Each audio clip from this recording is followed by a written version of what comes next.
Breaking news చూస్తున్నారు.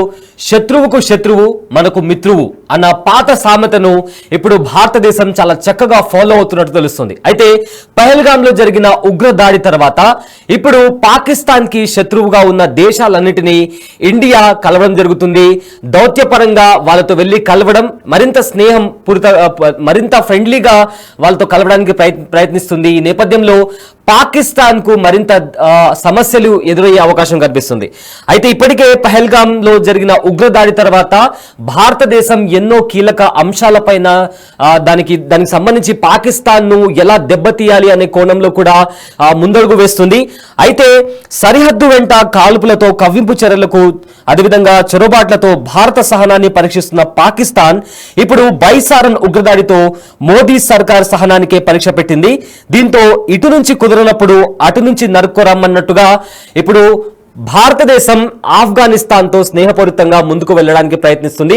So ఈ నేపథ్యంలో పాకిస్తాన్ మరింత సమస్యలు ఎదుర్కొనే అవకాశం ఉంది.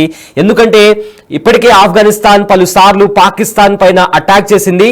దీంతో పాకిస్తాన్ లో వణుకు పుట్టింది. సో ఈ నేపథ్యంలో ఇంకోసారి అంటే భారత్ కి సంబంధించిన డిప్లొమాట్స్ ఆఫ్ఘనిస్తాన్ కి వెళ్లి ఆఫ్ఘనిస్తాన్ లో పర్యటించారు. సో ప్రజెంట్ ఈ పర్యటన పాకిస్తాన్ లో మరింత భయాన్ని క్రియేట్ చేస్తుంది. సో దానికి సంబంధించిన బ్రేకింగ్ న్యూస్ చూస్తున్నారు. అయితే ఈ అంశానికి సంబంధించిన మరింత సమాచారం మా ప్రతినిధి శివ లైవ్ లో అందిస్తారు. రైట్ శివ, ఇప్పటికే పాకిస్తాన్ పై కొన్ని ఆంక్షలు విధించింది ఇండియా. అయితే ఈ నేపథ్యంలో ఇప్పటికే పాకిస్తాన్ భయపడుతుంది, ఎప్పుడెప్పుడు ఇండియా అటాక్ చేస్తుందా అన్న భయంలో ఉంది. సో అదే నేపథ్యంలో అగైన్ ఇప్పుడు ఇండియన్ డిప్లొమాట్స్ ఆఫ్ఘనిస్తాన్ లో పర్యటించారు. సో ఈ మొత్తం ఇష్యూని ఎలా చూడాలి, దీనికి సంబంధించి ఉన్న అప్డేట్స్ ఏంటి?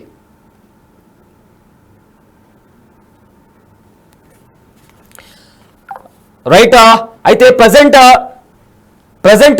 భారత్ డిప్లొమాట్స్, ఇండియాకి సంబంధించిన డిప్లొమాట్స్ కాబుల్లో పర్యటించారు. అక్కడున్న ఎవరైతే ఆఫ్ఘనిస్తాన్ కి సంబంధించిన డిప్లొమాట్స్ ఉన్నారో వాళ్ళతో మాట్లాడారు. సో ఈ నేపథ్యంలో పాకిస్తాన్ లో మరింత భయం ఎక్కువైందని చెప్పుకోవచ్చు. అయితే ఇదే అంశానికి సంబంధించిన మరింత సమాచారం మా ప్రతినిధి శివ లైవ్ లో అందిస్తారు. రైట్ శివ, ఇప్పటికే ఇండియన్ డిప్లొమాట్స్ ఆఫ్ఘనిస్తాన్ లోని కాబుల్లో పర్యటించారు. అదేవిధంగా ఆఫ్ఘనిస్తాన్ డిప్లొమాట్స్ తో కూడా మాట్లాడినట్టు తెలుస్తుంది. సో ఈ అంశానికి సంబంధించిన అప్డేట్స్ ఏంటి? రైట్ సయ్యద్, పాకిస్తాన్కు రోజు రోజుకు మిత్ర దేశాల నుంచి వ్యతిరేకత వ్యక్తమవుతుంది. ఈ నేపథ్యంలోనే పాకిస్తాన్కు మిత్ర దేశాలు దూరం అవుతున్నారు. ఏదైతే పెహల్గామ్ ఉగ్రదాడి జరిగిన తర్వాత ఆఫ్ఘనిస్తాన్కు సంబంధించిన తాలిబాన్ మంత్రితో భారత అధికారులు ఆయనతో సంప్రదింపులు జరిపారు. సంప్రదింపులు జరిగిన తర్వాత ఇద్దరి మధ్య కొంత చర్చలు జరిగిన తర్వాత పాకిస్తాన్కు దూరం అవుతున్నట్లుగా కూడా అధికారికంగా వారి అధికార పార్టీకి సంబంధించిన పాకిస్తాన్ ప్రభుత్వానికి సంబంధించిన కొంతమంది నేతలకు తాలిబాన్ మంత్రి చెప్పినట్టుగా కూడా తెలుస్తుంది. ఈ నేపథ్యంలోనే మిత్ర దేశాలు అనేవారు రోజు రోజుకు పాకిస్తాన్కు దూరం అవుతున్నారు. అంటే భారత్ నుంచి సహకారం కూడా వారు కోరుతున్నట్లుగా కూడా తెలుస్తుంది. ఏదైతే పెహల్గామ్లో ఉగ్రదాడితో భారత్ తీసుకుంటున్న కఠిన నిర్ణయాల వల్ల ఇటు పాకిస్తాన్ అనేక ఇబ్బందులు ఎదుర్కొంటూ ఉంది. నీటి కష్టాలు, మరోవైపు ఆర్థికంగా కుదేలవుతున్న పరిస్థితి కనిపిస్తోంది. సైనికంగా సంబంధించి, యుద్ధానికి సంబంధించి సైనిక బలం సరైన బలం లేకపోవడం, సొంత దేశంలోనే అంతర్యుద్ధం కొనసాగడం, ఇదంతా కూడా ఉక్కిరిబిక్కిరి అవుతున్న నేపథ్యంలో మిత్ర దేశాలు కూడా దూరం అయితే బెటర్ అనే ఉద్దేశంలో దానిలో భాగంగానే ఇటు తాలిబాన్ మంత్రికి సంబంధించిన మన భారత అధికారులు ఆయనతో సంప్రదింపులు జరిపారు. ఈ నేపథ్యంలోనే పాకిస్తాన్కు మిత్ర దేశాలు దూరం అవుతున్నట్టు కూడా తెలుస్తోంది. అంటే పాకిస్తాన్కు తాలిబాన్ల మధ్య ఘర్షణ నేపథ్యంలోనే భారత్తో చర్చలు అనేవి కీలకంగా మారాయి. ఇక మొత్తం ప్రాంతాల మధ్య ఘర్షణకు తాము ఎప్పుడు మద్దతు ఇవ్వబోమని తాలిబాన్ విదేశాంగ శాఖ మంత్రి కూడా తెలియజేశారు. ఇక పెహల్గామ్ దాడి, ఇండియా పాకిస్తాన్ అంశాలపై ఛానల్కి ఇచ్చిన ఇంటర్వ్యూలో తాలిబాన్ మంత్రి అమీర్ ఖాన్ ముత్తఖీ కీలక వ్యాఖ్యలు చేశారు. అంటే ఏదైతే పాకిస్తాన్కు సంబంధించిన ఉగ్రవాదాలు పాకిస్తాన్ సారథ్యంలో ఇటు తాలిబాన్లు కానీ, ఇటు లష్కర్ తోయిబా కానీ, ఇతర సంస్థలకు సంబంధించి ఐసిస్ ఉగ్రవాద సంస్థలకు సంబంధించి ఎవరైతే పీఓకేలో ఉగ్రవాద కార్యకలాపాలు కొనసాగిస్తూ అక్కడ శిక్షణ పొంది భారత్పై దాడి చేస్తున్నారో అటువంటి వారికి సంబంధించిన వారిపై వేటు వేయాలి, ఆ స్థావరాలను మట్టుబెట్టాలని భారత్ భావిస్తుంది. దానిలో భాగంగానే ఇటు పాకిస్తాన్కు సంబంధించిన మిత్ర దేశాల వైపు నుంచి కూడా చర్చలు జరుపుతూ వారిని పాకిస్తాన్కు దూరం చేయడం ద్వారా పాకిస్తాన్ ఒంటరి చేయాలనే ఉద్దేశంలో భారత్ ఉంది. దానిలో భాగంగా ఒకవైపు ఇటు తాలిబాన్లు కూడా ఆఫ్ఘనిస్తాన్కు సంబంధించిన మంత్రి కూడా ఇటు భారత్ సహకారం కోరుకుంటున్నారు. దానిలో భాగంగానే ఇక్కడ పాకిస్తాన్కు వ్యతిరేకత వ్యక్తమవుతుంది అనేది కూడా ప్రధానంగా మనకు అర్థమవుతుంది. మొత్తంగా చూసుకుంటే ఇటు సొంత దేశంలో అంతర్యుద్ధం అంటే టీపీటీ తెహరీక్ ఈ తాలిబాన్ ఉగ్రవాద సంస్థ, మరోవైపు ఇటు బిఎల్ఏ బలూచ్ లిబరేషన్ ఆర్మీ అనే ఉగ్రవాద సంస్థ రెండు కూడా దాడి చేస్తున్న నేపథ్యంలో అక్కడ పాకిస్తాన్ సైనికులు ప్రాణాలు కోల్పోతున్నారు. ఈ నేపథ్యంలోనే సొంత దేశంలో అంతర్యుద్ధం, మరోవైపు భారతదేశం నుంచి ఎప్పుడు అటాక్ మొదలవుతుంది అనేది వారు ఊహించలేని పరిస్థితిలో ఉన్నారు. మరోవైపు ఇటు మిత్ర దేశాలు కూడా దూరం అవుతున్న నేపథ్యంలో షాకుల మీద షాకులు అనేవి పాకిస్తాన్కు ఎదురవుతున్నాయి. ప్రజెంట్ మనం ఏదైతే కాల్పుల విరమణ ఒప్పందాన్ని ఉల్లంఘించి మాటిమాటికి పాకిస్తాన్ సైన్యం కాల్పులకు తెగబడుతుందో అక్కడ కుప్వారా సరిహద్దు ప్రాంతాల్లో మనం ఉన్నాం. ప్రధానంగా కుప్వారా, ఉరి, అఖ్నూర్ ఇతర ప్రాంతాల్లో కాల్పులకు తెగబడుతుంది పాకిస్తాన్ సైన్యం. దానిలో భాగంగా భారత సైన్యం కూడా ధీటుగా సమాధానం చెప్తుంది. ప్రజెంట్ మనం చూస్తున్నాం కుప్వారా బోర్డర్లో మనం ఉన్నాం. కుప్వారా బోర్డర్ నుంచి సరిహద్దు అనేది ఇంకొక 10 కిలోమీటర్స్లో ఉంటుంది. ఇది కుప్వారా ఎంట్రన్స్. ఇదే కుప్వారా సరిహద్దుల్లోనే భారత సైన్యంపై ఇక్కడ పాకిస్తాన్ సైన్యం దాడులకు తెగబడుతుంది.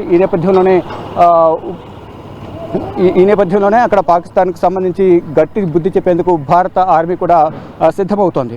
మరోవైపు ఏదైతే పెహల్గాంలో దాడి తర్వాత రోజుకు భారత్ తీసుకున్న కఠిన నిర్ణయాల వల్ల అక్కడ అనేక ఇబ్బందికర పరిస్థితులను పాకిస్తాన్ ఎదుర్కొంటుంది. అక్కడున్న ప్రజలు కూడా నీటి కష్టాలు ఎదుర్కొంటూ ఉన్నారు. సింధు నది ఒప్పందం నిర్మించుకోవడం కానీ అనేక కీలక నిర్ణయాలు తీసుకోవడం, సత్సంబంధాలు కొనసాగించకుండా ఇక్కడున్న పాక్ జాతీయులు వెళ్ళిపోవాలని చెప్పడం కానీ ఈ నిర్ణయాలన్నీ కూడా పాకిస్తాన్కు శరాఘాతంగా మారాయి. ఆర్థిక ఇబ్బందులు ఎదుర్కొంటున్నారు. ఆర్థికంగా నిత్యావసర ధరలు పెరుగుదల ఎక్కువ అవడంతో అక్కడ ప్రజలు కూడా ఇబ్బంది ఎదుర్కొంటున్నారు. నీటి కష్టాలు ఎదురవడంతో అక్కడ ప్రభుత్వంపై కూడా నిరసన తెలియజేస్తూ వ్యతిరేకత వ్యక్తం చేస్తున్నారు. అయినా ఇప్పుడు ప్రజెంట్ సిచ్యువేషన్ అంతా కూడా పెహల్గాంలో దాడి జరిగినప్పటికీ ప్రజెంట్ సిచ్యువేషన్ అంతా బాగానే ఉంది. టూరిస్టులందరూ కూడా రావచ్చంటూ కూడా ఇక్కడున్న శ్రీనగర్, జమ్మూ కాశ్మీర్ ప్రజలందరూ కూడా చెప్తున్నారు. ప్రజలు మనం కుప్వారా సరిహద్దుల్లో ఉన్నాం. ఇక్కడ సిచ్యువేషన్ ఏ విధంగా ఉంది అనే అంశంపై స్థానికంగా ఉన్న కుప్వారాకు సంబంధించిన స్థానికులను అడిగి మరింత సమాచారం తెలుసుకున్నాం. जी बोले पहलगाम में अटैक होने के बाद अभी यहाँ पे सिचुएशन कैसा है कुपवारा में? देखिए यहाँ की सिचुएशन बिल्कुल नॉर्मल है. Everything is going well. The people of Kashmir they are doing well. हम सभी लोग जब से ये टेररिस्ट अटैक हुआ है पहलगाम के अंदर तब से जो है जम्मू कश्मीर के लोग जो है इसके खिलाफ मजम्मत करते हैं. इसके लिए कंडोलेंस का मुजाहरा कर रहे हैं. लेकिन जो सिचुएशन बन रही है इस टाइम पूरे हिंदुस्तान के अंदर जो सिचुएशन इस टाइम बन रही है वो हिंदू मुस्लिम बन रही है क्योंकि because our national media doesn't represent things according to the situation. अभी ये बॉर्डर में कैसा है? ये कुपवारा और इंडिया बॉर्डर में पाकिस्तान ने फायरिंग कर रहा है. अभी सिचुएशन कैसा है? आपको कैसे मालूम पड़ रहा है यहाँ पे? देखिए उतना तो हमें पता नहीं है क्योंकि बॉर्डर यहाँ ये बॉर्डर एरिया में आता है लेकिन बॉर्डर यहाँ से बहुत दूर है. बस हमें इतना पता है कि जो है सिचुएशन इज़ एस्केलेटिंग नाउ. दोनों तरफ से है जो है कुछ सीज़ फायर का वायलेशन हुआ है. रिसेंटली कल ही हमने सुना था कि सीज़ फायर का वायलेशन हुआ है. तो बॉर्डर पे जो है सिचुएशन टेंस है. अकॉर्डिंग हम करंट अफेयर्स पढ़ रहे हैं. हमें भी ये पता है कि situation is escalating right now. तो हम बस इतना कह सकते हैं कि एज अ कश्मीरी यूथ मैं बस इतना कह सकता हूँ कि we Kashmiri face every time we face consequences because of our national media, because of our Godi media. They don't represent things according to the situation. Attack होने के बाद ना पूरा टूरिस्ट लोग डर रहा है आने के लिए. ऐसे वालों को क्या बोलना चाहते हैं आप? सब कुछ नॉर्मल है अभी इधर? जी हाँ बिल्कुल अभी नॉर्मल है. Situation right now is totally absolutely normal here in Kashmir. और जो हमारे यहाँ पे हमारे यूथ जो है वो सपोर्ट करते हैं टूरिज़्म को. वो हमेशा उनके साथ शाना बशाना खड़े हैं. जो भी ये टेररिस्ट अटैक हुआ है पहलगाम के अंदर तो उसके ख़िलाफ़ हम बात कर रहे हैं. तो हर कोई कश्मीरी उसके ख़िलाफ़ कंडोलेंस का मुजाहरा कर रहा है, एहतजाज कर रहा है. ऐसा नहीं होना चाहिए था. लेकिन हमारा यहाँ पे इंडिया के अंदर ये कहीं ना कहीं सिक्योरिटी फेलियर का भी हम कह सकते हैं. इस पे जो हमारी रूलिंग पार्टी है, गवर्नमेंट है, जो उसके खिलाफ एक्शन होना चाहिए कि इतना बड़ा सिक्योरिटी फेलियर आखिर हुआ कैसे. 2000 टूरिस्ट अगर वहाँ पहलगाम में थे, सिक्योरिटी का इंतज़ाम क्यों नहीं था? अगर वहाँ पे 2000 टूरिस्ट आए थे तो approximately 9 lakh security forces are over here in Kashmir right now. तो पहलगाम में अगर टेररिस्ट अटैक हो रहा है तो 2000 टूरिस्ट वहाँ पे बैठे हैं, तो सिक्योरिटी का इंतज़ाम होना चाहिए था। और हम बस इतना ही कह सकते हैं कि दोबारा ऐसा कोई भी वाक़या पेश नहीं आना चाहिए। सिक्योरिटी का इंतज़ाम होना चाहिए। हर किसी की जान इम्पॉर्टेंट है, चाहे वो हिंदू हो, चाहे मुसलमान हो, चाहे कोई भी हो, किसी भी रिलीजन, किसी भी कास्ट का हो, हर किसी की जान इम्पॉर्टेंट है। किसी की जान, इनोसेंट की जान नहीं जानी चाहिए। तो हम बस इतना ही कह सकते हैं। రైట్ మొత్తంగా చూసుకుంటే ఏదైతే పెహల్గాంలో ఉగ్రవాదుల దాడుల కాల్పుల తర్వాత సిచ్యువేషన్ అంతా కూడా నార్మల్గానే ఉంది. ఈ ఘటన జరగడం దురదృష్టకరం. అందరం కలిసిమెలిసి ఉందాము, హిందూ ముస్లిం అనే వేరియేషన్ తీసుకురావద్దు.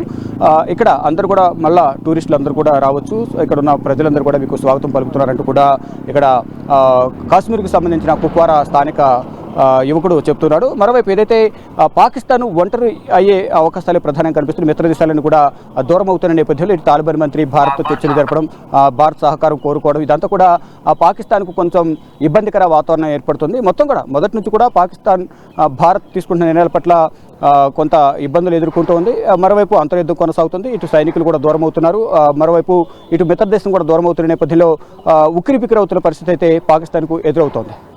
రైట్. అయితే శివ, ఇక్కడ ఒక ఇంపార్టెంట్ క్వశ్చన్ ఏంటి అంటే, ఇంతకు ముందు చూసుకుంటే మనము పాకిస్తాన్ ఇంకా తాలిబాన్ ఏవైతే ఆఫ్ఘనిస్తాన్ వాళ్ళు ఉన్నారో వీళ్ళిద్దరూ చాలా స్నేహపూరితంగా ఉండేవాళ్ళు. అండ్ ఆల్సో ఆఫ్ఘనిస్తాన్ కి కూడా ఉగ్రవాద సంస్థ అంటే ఉగ్రవాదులు ఉంటారనే ఒక ఐడెంటిటీ ఉంది. సో ఈ నేపథ్యంలో ఇప్పుడు ఆఫ్ఘనిస్తాన్ పాకిస్తాన్ తో విభేదిస్తుంది, బట్ ఇండియాతో ఫ్రెండ్లీగా ఉండాలని చెప్పి కోరుకుంటుంది. సో దీని మొత్తం మీద చూసుకుంటే ఆఫ్ఘనిస్తాన్ కి ఏం లాభం జరగవచ్చు అంటారు? రైట్, ఇక్కడ పాకిస్తాన్కు ఆఫ్ఘనిస్తాన్కు ఇటు తాలిబాన్ల మధ్య అంతర్గత విభేదాలు ఉన్న నేపథ్యంలోనే భారత్కు సహకరించడం కానీ భారత్తో స్నేహం కోరుకోవడం కానీ ఆఫ్ఘనిస్తాన్ ప్రయత్నిస్తోంది. అంటే కొంత ఇటు ఆఫ్ఘనిస్తాన్ పాకిస్తాన్ పక్కపక్కన దేశాలు అయినప్పటికీ కూడా పరస్పరం మొదట వారు స్నేహపూర్వకంగా ఉన్నప్పటికీ ఇద్దరి మధ్య కొంత అవగాహన లోపం కానీ అభిప్రాయ భేదాలు రావడం ద్వారా కొంత వారు అంతర్గతంగా కూడా ఘర్షణ నెలకొని ఉన్న నేపథ్యంలో కొంత దూరం అవుతున్నట్లు కూడా తెలుస్తుంది కమ్యూనికేషన్ గ్యాప్ వల్ల. మరోవైపు ఏదైతే భారత్ లాంటి పెద్ద దేశంతో కయ్యం పెట్టుకోవడం అనేది వారికి అంతగా మనకు అనుకూలించకపోవచ్చు, మనకు కూడా ఎఫెక్ట్ పడే అవకాశం ఉంది అనేది కూడా ప్రధానంగా వారు భావిస్తున్నారు. దానిలో భాగంగానే పెహల్గాంలో ఉగ్రదాడి జరిగిన తర్వాత భారత ప్రభుత్వం తీసుకున్న కఠిన నిర్ణయాలు పాకిస్తాన్కు శరాఘాతంగా మారుతున్నాయి. ఈ నేపథ్యంలోనే ప్రభుత్వం పట్ల కూడా తీవ్ర వ్యతిరేకత అవుతుంది. మరోవైపు పాకిస్తాన్ భారత్తో యుద్ధం చేసేందుకు మేము సై అంటూనే అక్కడ పాకిస్తాన్ బోర్డర్లో ఉన్న జెండాలను తీసేయడం కానీ, మరోవైపు అక్కడ ఉన్న చెక్ పోస్టులు ఖాళీ చేసి సైనికులు వెళ్ళిపోవడం, ఆర్మీ మేజర్లు రాజీనామా చేయడం, మరోవైపు సైనికులు కూడా రాజీనామా చేయడం, ఆర్మీ చీఫ్ అందుబాటులో లేకపోవడం, ఇటు పాక్ ప్రధాని ఆసుపత్రి పాల్గొవడం, ఇవన్నీ కూడా మైనస్లకు మారిన నేపథ్యంలో ఇప్పుడు భారత్తో యుద్ధం చేసి పాకిస్తాన్ గెలిచే అవకాశం లేదు. కాబట్టి పాకిస్తాన్కు ఎంత దూరంగా ఉంటే అంత మనకు మంచిది అనే యోచనలో ఉంది. దానిలో భాగంగానే భారత్ సహకారం అయితే ఇటు ఆఫ్ఘనిస్తాన్ కానీ తాలిబాన్ మంత్రి కానీ కోరుకుంటున్నట్టుగా కూడా తెలుస్తోంది. Right, thanks for the update Shiva. అయితే ఇప్పటికే పాకిస్తాన్లో అంతర్గత యుద్ధంతో తోచని పరిస్థితుల్లో పాకిస్తాన్ ఉంది. సో ఇప్పుడు మళ్ళీ భారత్ ఇంకా ఆఫ్ఘనిస్తాన్ ఇద్దరు కలుస్తున్నారు, స్నేహపూర్వకంగా ముందుకు వెళ్తున్నారు అన్న పరిస్థితిలో పాకిస్తాన్ మరింత భయపడే అవకాశం ఉంది. అయితే భారత్తో కలిసి ఆఫ్ఘాన్ తాలిబాన్లు తమ సరిహద్దు వెంట ఎలాంటి దారుణ దాడులకు తెగబడతారునని పాక్ చాలా భయపడుతున్నట్టు తెలుస్తుంది. అదేవిధంగా మరోవైపు త్రివిధ దళాలకు ఎప్పుడు ఏం చేయాలనే అంశంలో పూర్తి స్వేచ్ఛనిస్తూ ప్రధాని మోదీ కూడా ప్రకటించిన నేపథ్యంలో ఇటు పిఓకే వైపు నుంచి భారత్, అటు ఆఫ్ఘాన్ సరిహద్దు నుంచి తాలిబాన్ల దాడులతో పాకిస్తాన్ పరిస్థితి అడ్డకత్తెరలో పోకచెక్కలా తయారైందని అంతర్జాతీయ నిపుణులు విశ్లేషిస్తున్నారు.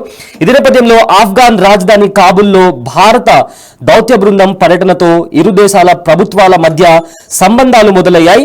అయితే అంతకుముందు పాకిస్తాన్తో సరిహద్దు వివాదాలు, ఉగ్ర ఆరోపణలు ఆఫ్ఘనిస్తాన్ పౌరులను వేలాదిగా వెళ్లగొట్టడంతో పాటు ఆ దేశ ప్రభుత్వంతో ఆఫ్ఘాన్ పాలకులకు అస్సలు పడట్లేదు. సో ఈ నేపథ్యంలో గత ఏడాదిగా నెలకొన్న ఉద్రిక్త పరిస్థితులను చక్కబెట్టేందుకు గతంలో పాకిస్తాన్ విదేశాంగ మంత్రి ఇషాక్ దార్ కాబుల్లో పర్యటించారు. బట్ దానికి పెద్దగా ఫలితం రాలేదు. అయితే పహల్గాంలో ఉగ్రవాద దాడి తర్వాత ఎవరైతే మిత్ర పక్షాలు ఉన్నాయో పాకిస్తాన్కి, వారు ఒక్కొక్కరిగా వెనుదిరుగుతున్నారు. సో వాళ్ళను భారతదేశ ఎవరైతే డిప్లొమాట్స్ ఉన్నారో వాళ్ళని కలిసి, ఫర్ ఎగ్జాంపుల్ ఆఫ్ఘాన్ని చూస్తే ఆఫ్ఘాన్లో పర్యటించారు. సో ఈ నేపథ్యంలో భారత్ ఆఫ్ఘనిస్తాన్ కి వెళ్లి పర్యటించడంతో పాకిస్తాన్ లో భయం అనేది మరింత పెరిగిందని చెప్పుకోవచ్చు.